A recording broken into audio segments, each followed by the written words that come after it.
السلام علیکم ورحمۃ اللہ وبرکاتہ۔ رمضان المبارک کا مقدس مہینہ چل رہا ہے۔ 2 عشرے مکمل ہو چکے، تیسرا عشرہ شروع ہو چکا ہے۔ اس رمضان کے آخری عشرے میں اللہ تبارک و تعالیٰ نے ایک بہت اہم اور بہت بڑی نعمت اپنے بندوں کو عطا فرمائی ہے، شب قدر کی شکل میں۔ اللہ تعالیٰ قرآن کریم میں فرماتا ہے انا انزلناہ فی لیلۃ القدر وما ادراک ما لیلۃ القدر لیلۃ القدر خیر من الف شہر۔ فرمایا کہ ہم نے اس قرآن کو لیلۃ القدر یعنی شب قدر میں نازل کیا ہے، اور پھر اس کی اہمیت کو بتانے کے لیے، اس کی عظمت کو بتانے کے لیے، اس رات کی فضیلت اور اس رات کی بڑائی کو اپنے بندوں کے ذہنوں میں اتارنے کے لیے اللہ نے سوال کیا وما ادراک ما لیلۃ القدر، اے میرے بندو تم جانتے ہو کہ شب قدر کیا چیز ہے؟ جس طرح دنیا کے اندر ہم کسی چیز کی بڑائی کو اور کسی اہم چیز کو بتانے کے لیے دوسروں سے کہتے ہیں تمہیں پتہ بھی ہے کہ یہ کیا چیز ہے، اسی طرح اللہ فرماتے ہیں کہ آپ کو معلوم ہے کہ شب قدر کیا چیز ہے؟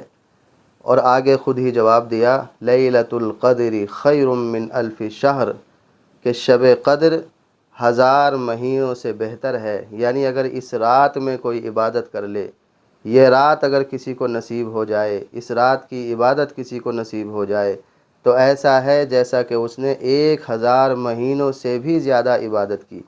1000 مہینے کے تقریباً 83 سال بیٹھتے ہیں، 83، اور اللہ فرماتے ہیں اس سے بھی زیادہ، اب زیادہ کتنا ہے وہ اللہ جانے۔ اتنی اہم رات، اتنی اہم نعمت اللہ تعالیٰ نے اس رمضان کے طفیل میں، رمضان کے آخری عشرے میں ہمیں عطا فرمائی ہے۔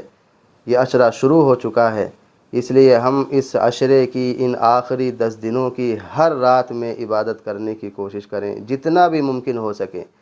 پوری رات جاگنا اگر ممکن نہیں ہے تو کوئی بات نہیں، جتنا آسانی سے عبادت کی جا سکتی ہے، تھوڑا سا پریشانی برداشت کر کے، تھوڑی سی نیند کو قربان کر کے ہم اللہ کے لیے اس رات میں، ان آنے والی 10 راتوں میں عبادت کا اہتمام کریں۔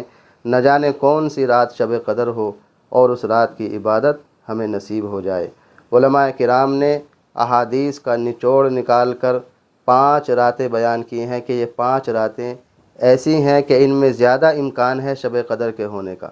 ایک 21ویں رات، اس کے بعد 23، 25، 27 اور 29، ان 5 راتوں کا بیان کیا جاتا ہے کہ ان 5 راتوں میں شب قدر کے ہونے کا زیادہ امکان ہے۔ اس لیے یوں تو ہم ہر رات میں اللہ کی عبادت کریں، مگر ان 5 راتوں میں خاص طور سے اہتمام کریں۔ نہ جانے کون سی رات شب قدر ہو اور ایک رات کی عبادت میں ہمیں 1000 مہینوں سے بھی زیادہ عبادت کا ثواب مل جائے۔ اللہ تعالی عمل کی توفیق عطا فرمائے۔